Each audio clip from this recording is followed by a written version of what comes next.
جنہوں نے مشکل ترین وقت میں عمران خان کا ساتھ نہیں چھوڑا، ان کا جو ایک پیغام آیا ہے وہ ہم آپ کے گوش گزار کریں گے۔ یہ پیغام بڑا سننے لائق ہے۔ یہ مراد سعید صاحب کا اہم ترین پیغام ہے، اور یہ پیغام آپ نے سننا ہے غور سے، اور اس کے اندر ٹکٹوں کے حوالے سے بھی جو فیصلے کیے گئے ہیں اس کے اوپر بھی کمنٹ کیا ہے مراد سعید نے۔ جی سنیے ذرا۔ صاحب، میں نے آپ کو بھی اور علی کو میں تقریباً 1 مہینے سے بار بار یہ پیغام دے چکا ہوں کہ میرے حلقے سے کارکن الیکشن لڑیں گے اگر میرے کاغذات منظور نہیں ہوتے، اور صوبائی حلقے سے بھی میرے ناظمین میں سے ایک ناظم الیکشن لڑے گا۔ مجھے کہا گیا کہ آپ کی فیملی سے، میں نے کہا کہ میں مروسی سیاست کے خلاف ہوں، میں نے اصولوں پہ سیاست کی ہے۔ میں نے پچھلے 10 سال پارلیمنٹ میں گزارنے کے بعد بھی اپنے لیے کچھ نہیں کیا، اپنے پارٹی اور اپنے ملک اور قوم کے لیے کیا ہے۔ میں سیاست میں کسی مقصد کے لیے آیا ہوں، کسی اصولوں کے تحت آیا ہوں۔ میں ان مروسی سیاست کے لیے نہیں آیا، یہ میرے اصولوں کے خلاف ہے۔ میں نے لکھ کے علی امین کو بھی اور آپ کو بھی نام ان حلقوں سے بھیجے، لیکن ابھی مجھے پتہ چلا کہ آپ لوگوں نے ٹکٹ دی ہے اور میرے خاندان میں بھی دی ہے۔ میں اس کے بالکل خلاف ہوں۔ یہ ٹکٹ آپ واپس کر دیں، ٹکٹ پارٹی کے کسی کارکن کو ملے گا۔ میں نے پچھلے 17-18 سال پارٹی میں ہمیشہ ایک ادارہ حزب بنایا، یوتھ کو ایک ادارہ بنایا، میرٹ پہ فیصلے کیے، اور اس کے ساتھ چاہے وزارت ہو، چاہے پارلیمنٹ ہو، چاہے حلقہ ہو، میں نے ہمیشہ میرٹ پہ اور اصولوں کی سیاست کی۔ میں نے اپنے آپ کو نہیں بنایا، اپنے ملک کو، قوم کو اور پارٹی کو بنایا۔ لہٰذا میرے اصولوں پر اور میری سیاست اور جو عمران خان کا ویژن ہے اس کا جنازہ نہ نکالے۔ میں اس کے بالکل خلاف ہوں، اور یہ اقدام انتہائی غلط ہے، اور میں اس کا بعد میں پوچھوں گا کہ میرے نام لکھ کے ہوئے نام بھیجنے کے بعد بھی یہ فیصلہ کیوں کیا گیا، کیونکہ میں تو آج تک اپنی پارٹی میں کبھی اپنے خاندان کا تعارف نہیں کیا، نہ ان کو خان صاحب سے ملوایا، نہ کبھی اسٹیج پہ بٹھایا، نہ کبھی اپنے دفتر بلایا، تو پھر پارٹی کیسے یہ فیصلہ کر سکتی ہے؟ اور جب میں لکھ کے نام دے چکا ہوں اور آپ کی جو انیشل ڈیسیجن تھا ریجنل اور صوبے کا، اس کی میں مخالفت کر چکا تھا، تو پھر اس کے بعد یہ اقدام لینے کی ضرورت کیا تھی؟ انتہائی غلط ہے، نامناسب ہے، میرے اصولوں کے خلاف ہے۔ ایک مسئلہ تو آپ لوگوں نے یہ بھی کریٹ کر دیا کہ میرے لیے فیملی میں ایشو بنا دیں گے، کیونکہ وہ کہیں گے کہ ہمیں کیوں نہیں دے رہے۔ تو وجہ کیا تھی کہ پہلے ریجن سے ان کا نام شارٹ ٹیسٹ کرتے، پھر ان کو کاغذات کے لیے کہتے، پھر اس کے بعد مجھے پارٹی آفیشیل اکاؤنٹ سے بیان دینا پڑا کہ میرے کارکن میں سے کسی کو ٹکٹ ملے گا، لیکن آج پھر اس سب کے باوجود آپ لوگ ٹکٹ دے رہے ہو۔ انتہائی غلط۔ میرے کارکن مجھ سے محبت اس لیے کرتے ہیں کہ میں میرٹ پہ فیصلے کرتا ہوں۔ میں اپنے آپ کو اور اپنے خاندان کو نہیں، اپنے پارٹی اور اپنے ملک کو بنانے کے لیے آیا ہوں، اس لیے کارکن مجھ سے محبت کرتے ہیں، اس لیے پورا قوم مجھ سے محبت کرتی ہے۔ میں روسی سیاست اور یہ زرداری اور شریف اور یہ جو سابق لائق لگاتے ہیں، میں تو اس کے خلاف آیا ہوں۔ مجھے تو عمران خان نے یہ سکھایا ہے، میں خود اس کا حصہ کیسے بن سکتا ہوں؟ غلط فیصلہ ہے، واپس کر دیں۔ جی، کچھ ٹکٹ مراد سعید صاحب کے فیملی کے اندر جو دیے گئے ان کے اوپر مراد سعید صاحب نے اعتراض کیا، لیکن ایک بات ذہن میں رکھیے، اس وقت پاکستان تحریک انصاف بھی مسلسل یہ بات کر رہی ہے، اس وقت کیونکہ کمیونیکیشن گیپ ہے۔ عمران خان نے جو ہدایات جاری کی بیرسٹر گوہر خان ہیں ان کے مطابق انہوں نے وہی فیصلے کیے، وہی ٹکٹ انہوں نے جاری کیے، لیکن اس وقت پاکستان تحریک انصاف کے کارکنان کو، ووٹرز کو، عوام کو اپنی صفوں کے اندر اتحاد قائم رکھنا ہے، اور جن لوگوں کو ٹکٹ ملنے ہیں پاکستان تحریک انصاف کے، انہی کو ووٹ دینا ہے، بلے کا نشان ہو یا نہ ہو۔ اسی صورت عمران خان کا جو بیانیہ ہے اس کو آگے بڑھایا جا سکتا ہے۔ مراد سعید صاحب نے بالکل درست بات کی، انہوں نے کہا کہ وہ سیاست میں مقصد کے لیے آئے، موروثی سیاست کے لیے خلاف ہیں، میرے خاندان میں جاری ٹکٹ واپس کریں، کسی پارٹی کارکندوں کو دیں۔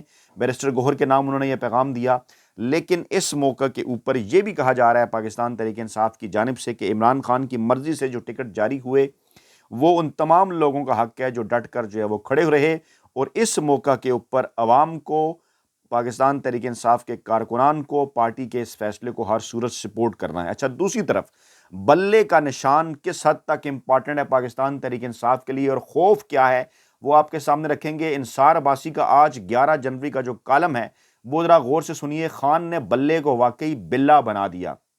پشاور ہائی کورٹ نے تحریک انصاف کا انتخابی نشان بلہ بحال کرنے کے بعد بلے کو پی ٹی آئی مخالفین کے لیے واقعی ایک بلہ بنا دیا۔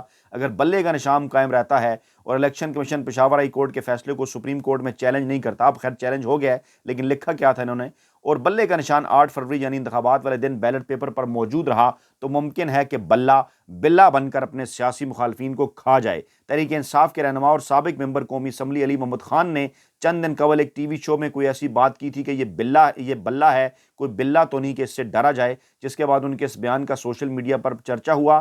پشاور ہائی کورٹ کے ڈویژن بینچ نے آج تحریک انصاف کی petition per P T I کا بلے کا نشان بحال کر دیا اور الیکشن کمیشن کو حکم دیا کہ فوری طور پر عدالت کے حکم پر عمل درآمد کرتے ہوئے تحریک انصاف کو بلے کا نشان الاٹ کیا جائے۔ اس فیصلے نے تحریک انصاف کے لیے الیکشن مہم کے طور پر ایک اہم کردار ادا کیا اور اسی وجہ سے تحریک انصاف کے رہنماؤں نے اب یہ کہنا شروع کر دیا ہے کہ اب تحریک انصاف کو الیکشن جیتنے سے کوئی نہیں روک سکتا۔ ایسے میں جب نون لیگ سوئی ہوئی ہے اور بظاہر اس انتظار میں ہے کہ کچھ کیے بغیر اسے الیکشن جتوا دیا جائے اور میاں نواز شریف کو وزارت عظمیٰ کی کرسی پر بٹھا دیا جائے، تحریک انصاف کو تمام تر مشکلات کے باوجود اس بات کا یقین ہو چکا ہے کہ وہ الیکشن جیت سکتی ہے۔ اگر موجودہ حالات کا آزادانہ طور پر جائزہ لیا جائے تو اس حقیقت سے انکار نہیں کیا جا سکتا کہ آج سے چند ہفتہ قبل مشکلات میں گھری تحریک انصاف کے اس انجینئر الیکشن میں کامیابی کے جو چانس یا سرپرائز دینے کے امکانات 10 یا 20% تھے، اب دوگنا ہو کر 40-50% ہو گئے ہیں۔ انتخابات شفاف ہونے کی صورت میں تحریک انصاف کی جیت یقینی ہے۔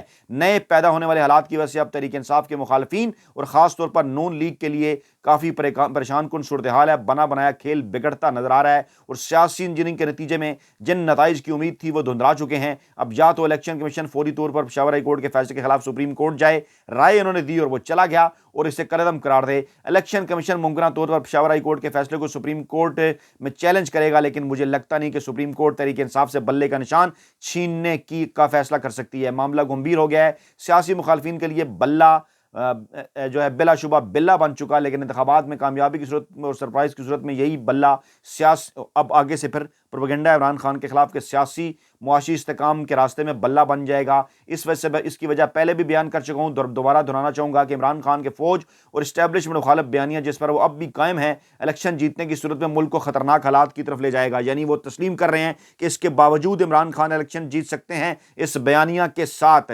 کیا پاکستان تبدیل نہیں کر دیا عمران خان نے؟ سوچیں ذرا۔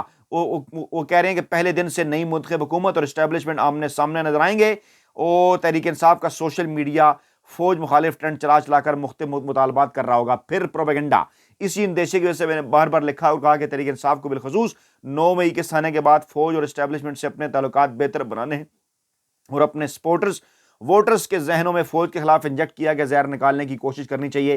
اس سلسلے میں ماضی قریب میں تحریک انصاف کی قیادت اور کور کمیٹی کی طرف سے کچھ کوشش نظر آئی، لیکن عمران خان کے اکانومسٹ میں شائع ہونے والے مضمون نے ان کوششوں کو نقصان پہنچایا۔ پھر پروپیگنڈا اور تاثر کو مزید مضبوط کیا کہ عمران خان تو اپنے فوج مخالف بیانیے پر اب بھی قائم ہیں، انہیں نہ 9 مئی کا پچھتاوا ہے پروپیگنڈا اور نہ ہی اسٹیبلشمنٹ اور فوج سے متعلق اپنے الزامات سے پیچھے ہٹے ہیں۔ خان نے بلے کو واقعی ایک بلہ بنا دیا ہے۔ اب یہ مان بھی رہے ہیں، تسلیم کر رہے ہیں کہ جو بلہ ہے وہ سب کو پچھاڑ دے گا، لیکن ساتھ میں انجیکٹ کر رہے ہیں ایک پروپیگنڈا پاکستانی عوام کے ذہنوں میں کہ عمران خان یا تحریک انصاف فوج مخالف ہے، جو کہ صریحاً غلط ہے۔ عمران خان نے کبھی اس قسم کی کوئی بات جو ہے وہ نہیں کی، اور ایسی صورتحال کے اندر پاکستان تحریک انصاف کے کچھ کے پی سے کچھ امیدواروں کے نام ہم آپ کے سامنے رکھتے ہیں۔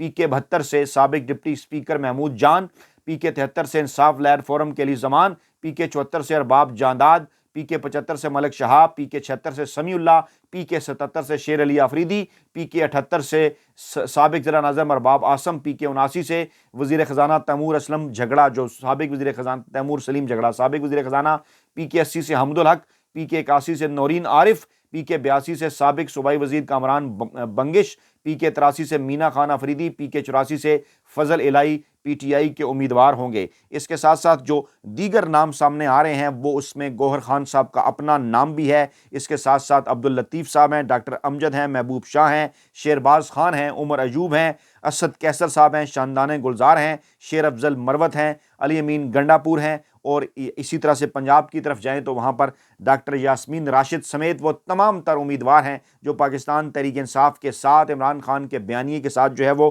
ڈٹ کر کھڑے ہوئے ہیں۔ پاکستان تحریک انصاف نے پنجاب اور خیبر پختونخوا سے پورے ملک کے جو ٹکٹ آج رات گئے جاری کی ہیں، جس کی تفصیلات آہستہ آہستہ آ رہی ہیں اور آگے چل کر اگلی ویڈیوز میں ہم مزید بھی تفصیلات آپ کے لیے لے کر آئیں گے۔ اس وقت تک ویب سائٹ جو ہے وہ مکمل طور پر اس کے اوپر کیونکہ لوڈ ہے، لوگ اسے وزٹ کرنا چاہ رہے ہیں، اور اس کے ساتھ ساتھ جو دیگر ذرائع سے خبریں آ رہی ہیں وہ بھی بڑی سرپرائزنگ پاکستانی اسٹیبلشمنٹ کے لیے ہیں کہ پاکستان تحریک انصاف نے اس مشکل ترین حالات کے اندر بھی قومی اور صوبائی اسمبلی میں پورے ملک سے جن امیدواروں کا اعلان کیا ہے، آج بلے کا نشان برقرار رہنے کی صورت میں پاکستان تحریک انصاف ایک بہت بڑا سیاسی سرپرائز دے گی، جو کہ اس کے سیاسی مخالفین بھی، جو اسٹیبلشمنٹ کے لکھاری بھی مان رہے ہیں۔ اپنا بہت خیال رکھیے گا، دعاؤں میں یاد رکھیے گا۔ نئی ویڈیو کے ساتھ جلد حاضر ہوں گے۔ اللہ نگہبان۔